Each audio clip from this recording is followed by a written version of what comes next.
N'achetez pas le Fujifilm X106. Bonjour à tous, je m'appelle Thomas Amoudi et généralement sur YouTube je parle de culture et un peu d'histoire de la photographie, de pratique artistique, tout ça. Je ne pensais pas faire de vidéo sur le X106, ce n'est pas tellement mon domaine, mais on en parle tellement partout sur YouTube que j'ai envie de mettre mon grain de sel là-dedans, surtout qu'en discutant avec un ami, je me suis rendu compte que j'avais un point de vue, c'est pas très étonnant, assez différent de celui qu'on retrouve partout, et que ça pourrait valoir le coup auprès de vous de le partager pour que vous preniez la bonne décision dans votre cas. Donc le X106 de chez Fujifilm vient de sortir, on en parle partout, c'était très attendu, si bien qu'il y a même eu un bingo qui est passé sur les réseaux sociaux, je l'ai vu sur Thread moi, qui faisait la liste des vidéos YouTube potentielles qu'on allait avoir sur le sujet, et je suis ravi et un petit peu étonné de cocher une case moi-même avec cette vidéo. Petit rappel rapide du contexte et de pourquoi ça fait le buzz comme ça, le modèle précédent, le X105, était très populaire, c'est un petit boîtier très sympathique. Grosso modo, ça ressemble à ça, j'en ai pas moi-même, mais voilà, c'est à peu près la taille et le format d'un canonné, en moins bien évidemment.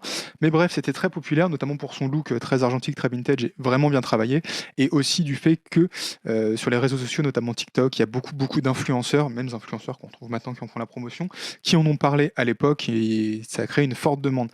Est arrivé le Covid, je ne sais pas si vous en avez entendu parler, qui a rendu la production très difficile pour Fujifilm, qui a eu du mal à alimenter les commandes, si bien que le marché de l'occasion a complètement pété les plombs, où on avait des appareils vendus d'occasion plus chers que le modèle neuf.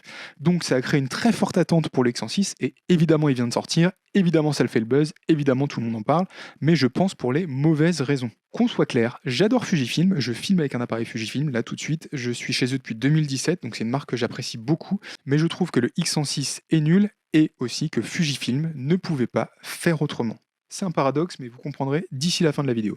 Donc pourquoi le produit est à mon sens nul? Tout simplement parce qu'il est très confus. Fujifilm a tenté de mettre plein de technologies dans le même boîtier pour justifier un prix à la hausse, mais ça aboutit à un produit qui est à mon sens très confus et on ne comprend pas trop à quoi il sert et pour qui il est fait. C'est une sorte de méga Frankenstein un peu bizarre. Par exemple, ils ont mis un capteur de 40 millions de pixels dessus, ce qui fait une hausse de 40 ou 50%, quelque chose comme ça.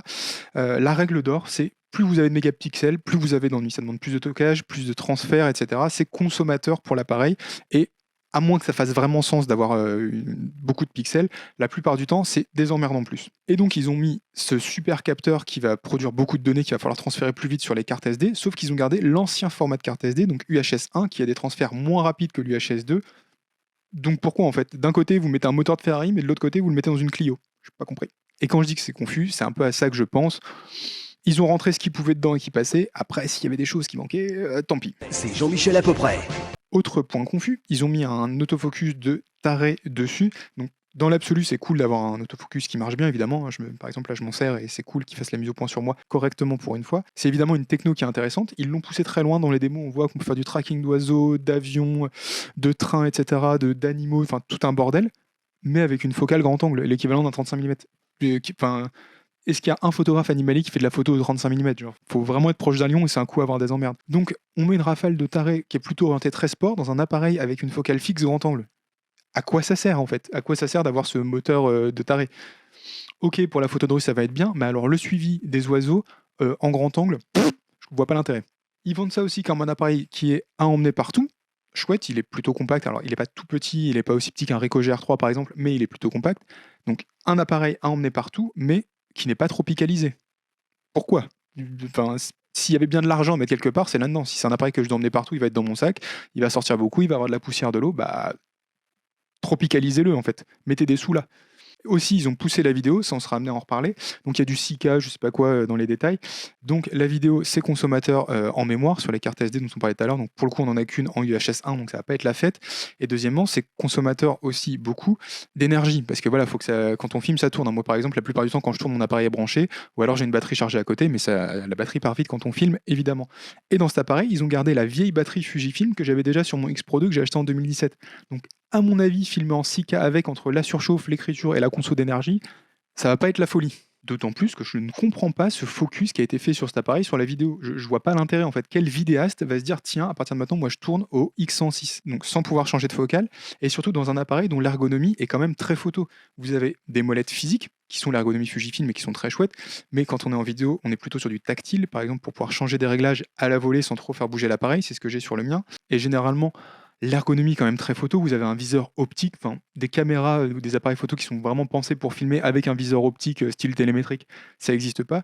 Donc j'ai vraiment l'impression qu'ils ont rentré au forceps de la vidéo dans un appareil qui était pas tellement conçu pour et qui visait pas tellement ce public à la base, histoire de cocher le max de cases possible et de pouvoir justifier un prix assez élevé. Et tout ça, ça fait que Fujifilm, je les trouve de plus en plus confus en fait. J'ai du mal à comprendre leur gamme, j'ai du mal à comprendre ce qu'ils veulent avec chaque appareil, et au final, les nouveaux me tentent pas tellement.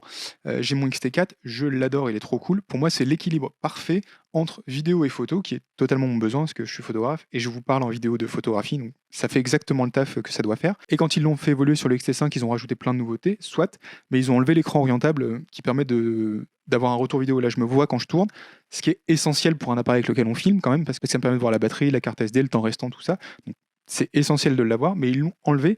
Et un appareil qui était un très bon mixte, on va dire moyenne haut de gamme, entre photo et vidéo, c'est devenu un truc plus photo d'un coup. Et de l'autre côté, ils nous disent en gros, si vous avez cet usage un peu mixte, allez vers le X-H2, qui est très performant de ce que j'ai compris, mais qui n'a plus l'ergonomie Fujifilm, qui n'a plus ses molettes, qui n'a plus ce charme qui fait l'attrait de la marque, je trouve. Et c'est pour ça que tout ça, je trouve ça très confus au final.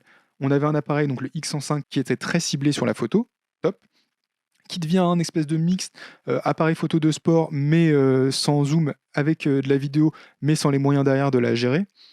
Ok, on a une gamme XT qui a toujours été un bon mix entre les deux, qui revient sur un truc plus photographique. Moi, je me perds un peu dans tout ça. Et du coup, je change pas de matos et j'en suis très content. Personnellement, ce que j'aurais aimé et ce qui m'aurait peut-être fait craquer, parce que un appareil sympa à emmener partout, j'en cherche un depuis très longtemps, j'ai jamais trouvé trop de modèles qui me plaisaient.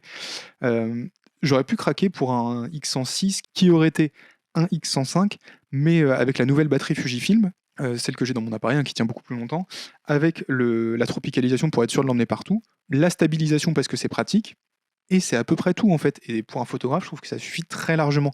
Et là, en plus, ça aurait eu un prix plus contenu.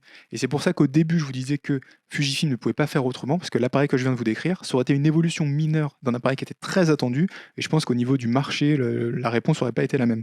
Ce qui fait qu'au final, ils sortent une copie bizarre et je trouve un peu décevante.